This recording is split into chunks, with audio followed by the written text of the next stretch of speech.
Webster eyes a table of sweet toys. Catherine warns she brought them from work for testing as they've all received consumer complaints and may be dangerous. George found a chemistry set. He used to love these shits. A customer said it's boring. George says, of course it's boring when you follow lame instructions. George used to make all kinds of secret menu explosives. One time, he tied a rocket to his brother and launched him on the roof. Webster thinks this amateur terrorism sounds like it rocks Major Sack. It's too dangerous for Webster to play with alone, but they can all be science dorks tomorrow. They sent him to bed so they can bone. Play one of these board games. Oh, I don't know, darling. They're so dull. How about if I'm the board? I'll get the dice. Okay, I guess that's what he calls his balls. Certainly peculiar. Webster makes his move. Yoinked! This bear is heading to space, or at least his upstairs neighbor. But playing with fire is just too dang fun, and Lil Nye wakes up the adults. He stashes the smoldering evidence in the closet. The perfect crime. Tomorrow, I'm putting a bear in space. I wouldn't count on it. Webster wakes up in a Willie Nelson tour bus simulation. Let's check that experiment. Ah, yes, this supports the hypothesis that fire is hot. This glass of water should do the trick. Smokin' Hawking decides he likes his bear after all, then calls for help from his blazing bedroom. Jesus Christ! You wash your sweaters with gasoline? Webster tells the fire department to bring their biggest cup of water. What are you doing, Catherine? I'm getting my cookbooks. I don't want to lose everything. Fucking seriously, Catherine? I'm scared. I don't want to die.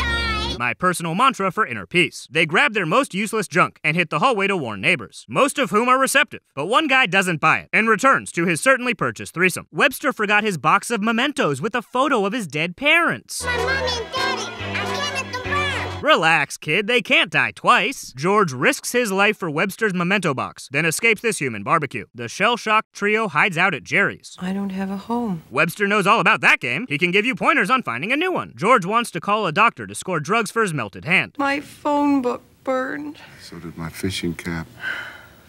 One with the little bass bug and the red feather. Oh no, not the one with the red feather. Webster, consumed with guilt, doesn't want his mementos anymore. Well then what the shit was the point of all that, Webster? Jerry encourages them to cheer up. I wish I was dead. Jerry might have to encourage a little harder. The fire is extinguished, but the apartment's destroyed. They're investigating the fire source. Might have something to do with the beakers they found in the closet. George and Catherine bicker over who's to blame. Catherine brought the set through the door, but George got Webster jacked up on homemade explosives. Only one thing is for sure. It's all Webster's fault. Webster's cue to dip. Jerry puts things in much-needed perspective. They're alive, and they don't have to spend tomorrow doing a boring chemistry kit. Now let Webster confess. Where is he? Neil deGrasse arson is in a museum of his fuck-uppery. But hey, he found that fishing cap and a spatula. What do you say, guys? Cool beans? These beans are pretty far from cool. What do you have to say for yourself? Bears in space. What else do you have to say for yourself? We still got hot beans. Webster admits he started the fire playing with the forbidden chemistry set. This angers George, as he specifically said, "Don't do that." Then Webster did it, and they almost all died, and now their shit is trashed. Webster thought he couldn't get hurt playing with safety matches, because kids are morons. He doesn't love me anymore. Catherine lies and says they both still love him, then tells a story about a little girl who once dropped a match down an elevator shaft. That match started a fire that caused massive damage to the building. And that girl was Catherine. Kinda saw that coming. And nobody ever found out because she kept her mouth shut and it was a different time for forensics. And that's how you commit arson, Mr. Blabbermouth Evidence Trail. You made a big mistake, and you did too. A big mistake? That haircut's a big mistake. Y'all belong in jail. The fam makes plans to move somewhere. They'll figure it out. Season 2 just started. And more importantly, who cares? I guess we lost everything. Yup, you sure did. So what did we learn today? Listen to your adoptive parents about dangerous chemistry sets. Science rules, but it's not worth dying in a fire. Expensive bucket list sex? That's another story. And safety matches are not safe. Only a kid would think that. Kids are stupid. And if your room is burning, toss a cup of water. It won't do anything. It's just funny, and you could probably use a laugh. And you can always replace stuff. But your family? You can always replace them too. Just ask Webster. See you next time on a very special episode.